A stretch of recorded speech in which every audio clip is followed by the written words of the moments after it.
You will no longer in the future. Now, I don't quote me because I don't know what kind of timeline. I don't know if it's like 5 years or 50 years or 500 years away, but they've already been talking about how in the future your computer or your phone won't even have a monitor. It won't even have a keyboard.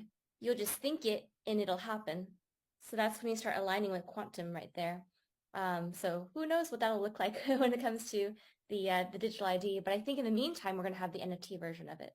I think you're right with that because that fits exactly.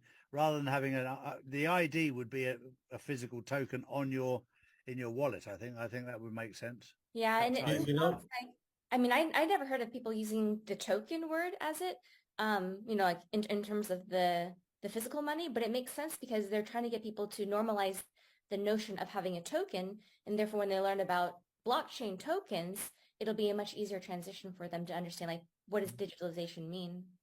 you know that the digital ID, I saw it, I think yesterday. You know who has a patent on the digital ID? Bank of America. They have a patent on the digital ID. In fact, they have a patent on all these surveillance and the mechanisms. Because obviously, if they were going to do the CBDC, the one that they wanted to do, then the financial system would be the ones that would be watching everybody. And Bank of America, of all people, has the patent on the digital ID that they were going to use on us. That's really interesting you say that because one of my friends was actually on the team that created the patent before they actually patented it. Like this is the original white hat version of ID 2030. And as they were going through the motion, that information got confiscated by the white hat by the black hats. I think it was Bill Gates who actually got it from them. And then now I hear I ended over at Bank of America. But yeah, so it was a white hat thing. The black hats took it, and now the white hats are getting it back. Take it back. Yeah, yeah. It's supposed to be Yeah, implemented on the 20th, right? What was that, Chilla? Digital IDs for Bank of America was supposed to be the 20th, correct?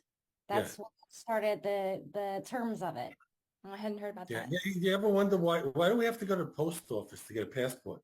You ever think about that?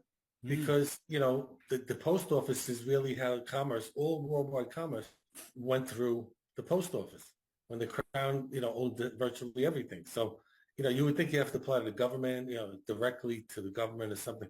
But we have to go to the post office. Why? Because that's where all commerce was being run out of. And that had to do with the flag and how they captured the title for flag. And we got our independence back. But as far as the countries and the flags, they could all be republics, just like